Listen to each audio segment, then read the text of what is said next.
Oke, assalamualaikum warahmatullahi wabarakatuh, teman-teman.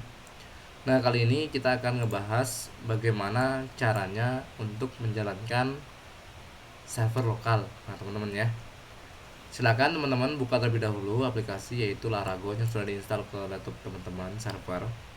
Kemudian di sini ada banyak menu, ada start, kemudian web, ada database, ada terminal, ada root. Nah, teman-teman silahkan pilih yang start, ya start. Di sini pastikan dua Apache dan MariaDB ini berjalan teman-teman, ya berjalan. Setelah itu teman-teman bisa klik web, ya web. Nanti akan diarahkan Paragon seperti ini teman-teman. Kemudian teman-teman masukkan domain yang sudah berjalan di database teman-teman. Nah di sini saya menggunakan Candy ya teman-teman. Nah kemudian setelah itu teman-teman silahkan masukkan untuk username dan password. Ya, ini misalnya saya username saya nih teman-teman. Kemudian passwordnya saya masukkan juga teman-teman ya, masukkan. Ini ada tampilan pastikan loginnya berhasil teman-teman. Nah ini adalah tampilan dari server teman-teman ketika pertama kali dibuka, tampilan seperti ini. Nah di menu server ada apa saja teman-teman. Di sini kita bisa melihat untuk dari data peserta, kemudian data bank soal, kemudian data ujian, data jumlah mata pelajaran, data jawaban siswa serta data nilai. Oke teman-teman. Nah, di server juga teman-teman bisa memiliki di data master. Di sini teman-teman bisa mengimpor data ya.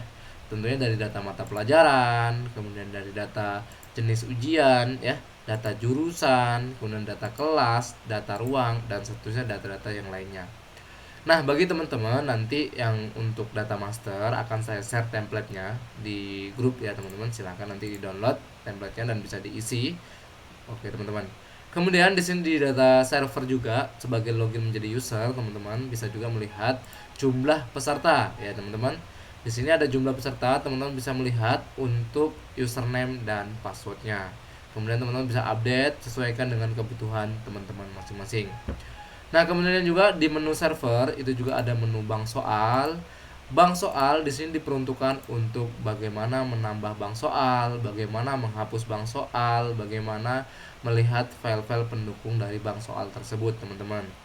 Nanti di sini kita akan contohkan, misalnya ketika saya memiliki bank soal, misalnya mata pelajaran seni budaya, teman-teman ya.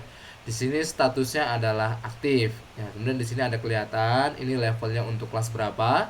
Kemudian jurusannya untuk semua jurusan, jumlahnya adalah 40 PG ya teman-teman. Kemudian esainya kosong dengan KKM 78 teman-teman. Kita bisa lihat teman-teman di sini kita pilih yang soal, kita bisa lihat soalnya. Di sini ada kelihatan teman-teman soalnya ya. Di sini soalnya ada pilihan ganda dan seterusnya. Nah, bagi teman-teman bisa menggunakan eh, ini sebagai acuan. Misalnya ada teman-teman ada soal mau diedit atau yang lainnya, bisa menggunakan yang ini teman-teman ya. Bisa menggunakan yang ini. Jadi teman-teman bisa cek soal dan bisa diedit. Saya contohkan misalnya saya akan contohkan misalnya teman-teman untuk mengedit salah satu, misalnya soal di nomor satu ada tambahan kata atau tambahan tanda tanya seperti itu. Saya akan coba mengedit. Bagaimana mengeditnya? Teman-teman proktor, di sini kita bisa menambah add PG ya, tambahan pilihan ganda teman-teman di sini. Kemudian setelah add pilihan ganda, teman-teman bisa mengedit pada tabel yang ada di sini adalah soalnya. Ya, inilah soalnya. Kemudian teman-teman yang bisa lihat di sebelah kanan saya, yang sebelah sini adalah opsi jawabannya, teman-teman. Nah, kemudian di sini juga misalnya ada opsi jawabannya. Oh, ternyata bukan yang D nih kunci jawabannya. Teman-teman bisa berubah di sini, ya. Bisa merubah di situ, bisa merubah teman-teman untuk jawabannya. Soal mau ditambah misalnya tanda tanya atau yang lainnya, teman-teman ya bisa ditambah di sebelah kiri. Nah, jangan lupa juga setelah memilih teman-teman bisa tekan simpan.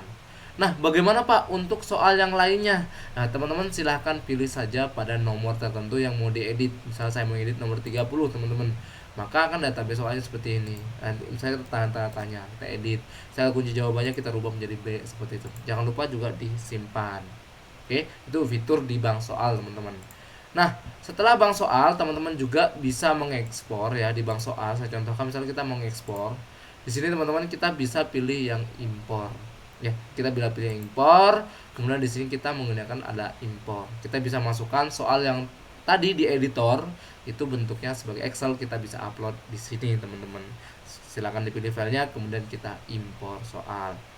Dengan formatnya teman-teman harus menggunakan Excel 97 sampai 23 harus workbook teman-teman ya. Kemudian formatnya harus XLS, tidak bisa format yang lain. Oke teman-teman, bagi file pendukung bisa teman-teman upload di sini. Bentuknya dia formatnya hanya zip ya, tidak bisa yang lain. Kemudian setelah bang soal menunya teman-teman bisa juga lihat di sini adalah file pendukung. Di sini ada file pendukung soal yang mungkin nanti ada soal-soal gambar yang mungkin muncul di sini teman-teman. Jangan sesekali tekan teman-teman, tekan hapus ya untuk database bang soal ini, takutnya gambar-gambar semua akan hilang teman-teman. Kemudian di sini juga kita bisa lihat status peserta. Nanti jika semua peserta kita sudah login, maka akan muncul di status peserta teman-teman. Nah, saya di sini belum bisa mempraktekkan untuk melihatkan bagaimana untuk masuknya, karena nanti harus ada user peserta yang login dulu. Mungkin nanti di lain waktu saya bikin video yang baru lagi teman-teman ya. Kemudian ada juga menu ujian. Di sini ada menu ujian teman-teman. Silakan teman-teman klik aja pada menu ujian di sini, menu ujian.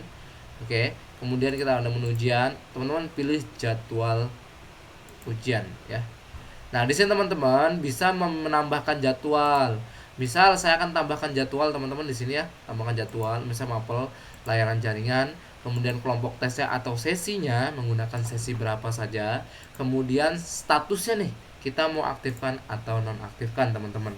Nah, bagi teman-teman juga ingin misalnya dari sesi 1 sesi 2 mau merefresh token, teman-teman tinggal di refresh tokennya teman-teman. Ya, silakan refresh tokennya, ada peringatan token diperbarui. Nah, kemudian teman-teman ingin menambahkan, tinggal ditambahkan saja di sini, tambahkan jadwal teman-teman. Oke, kemudian di sini juga ada tanggal dan jam sesuai jam yang ada di laptop server teman-teman. Jadi waktu itu harus disesuaikan. Oke, setelah itu ada menu jadwal, ada namanya reset ujian, teman-teman.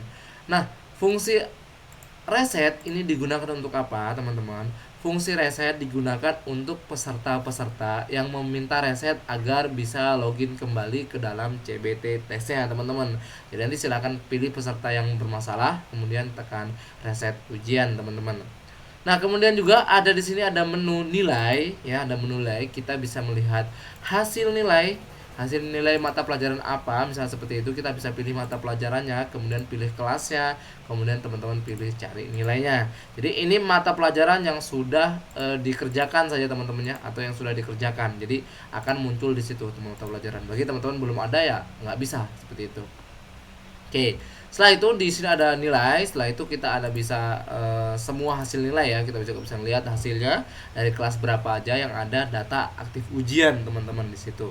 Kemudian setelah itu juga kita ada cetak. Di sini ada cetak apa? Kita bisa mencetak daftar hadir ya teman-teman, asalkan sudah ujian teman-teman, yang sudah ujian di ruang 1 nih sesi berapa ya. Pilih kelasnya kelas berapa. Kita bisa print langsung bentuknya menjadi PDF teman-teman. Ini sudah ada daftar hadirnya ya. Nah, ini nanti kelihatan siapa yang tanda tangan dan seterusnya. Ini bisa teman-teman, itu digunakan seperti ANBK teman-teman ya.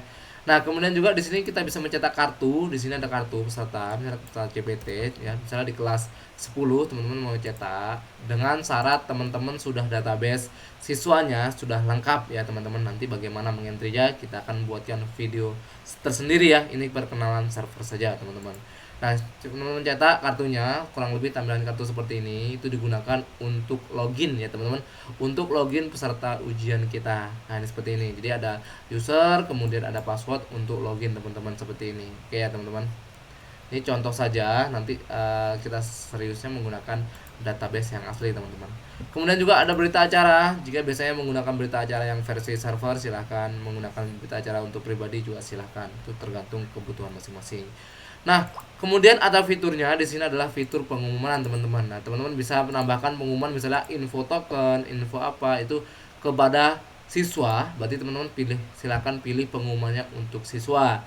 Kemudian setelah itu jika ingin pengumuman kepada guru-guru, akun guru-guru, silakan teman-teman pilih yang jenisnya guru teman-teman. Kemudian silakan disimpan. Nanti akan muncul di menu pengumuman. Seperti contohnya adalah info token seperti itu. Nah, akan muncul di mana? Akan muncul di dashboard halaman depan seperti ini, teman-teman. Oke, setelah itu kita akan masuk ke dalam menu manajer user, teman-teman. Di sini bisa kita lihat data guru ya, data admin ini. Teman-teman bisa menambahkan data guru, kemudian data user sesuai kebutuhan masing-masing lembaga, teman-teman. Oke ya. Kemudian data pengawas ini juga teman-teman bisa sesuaikan dengan kebutuhan teman-teman. Nah, di sini ada pengaturan teman-teman. Teman-teman jangan sesekali menghapus database. Biasanya saya gunakan di sini untuk membackup atau merestore data agar data itu sinkron. Nah, sini digunakan untuk nama aplikasi, kemudian alamat sekolah dan seterusnya, logo dan seterusnya kita upload di sini di menu pengaturan, teman-teman. Kemudian ada hapus data juga. Jangan sesekali teman-teman untuk menghapus data. Misalnya teman-teman ingin menghapus data, mereset ya CBT ini untuk ujian selanjutnya, teman-teman tidak perlu install lagi CBT asalkan komputer servernya sama, tidak direset, maka kita bisa menggunakan, teman-teman. Tapi kalau direset ya mau nggak mau kita harus membuat database baru, oke teman-teman. Nah, kemudian di sini juga kita bisa backup data kita. Kemudian untuk siapa tahu ada kendala atau yang lainnya, kita juga bisa merestore data tersebut, teman-teman. Nah, ini ada backup soal. Misalnya teman-teman butuh soal yang akan mau di backup, misalnya untuk soal keperluan atau yang lainnya, untuk database atau yang lainnya, teman-teman bisa backup. Oke, teman-teman, mungkin itu saja pengenalan dari server di sini. Mungkin teman-teman ada pertanyaan atau yang lainnya, silahkan tulis di kolom komentar, teman-teman ya. Oke, cukup sekian penjelasan dari saya, mudah-mudahan bermanfaat, dan jika ada pertanyaan silahkan di chat di YouTube ataupun di Instagram saya ataupun di WhatsApp. Oke, teman-teman. Oke, mungkin itu saja, sekian dari saya, mudah-mudahan bermanfaat. Saya Heri. Assalamualaikum warahmatullahi wabarakatuh.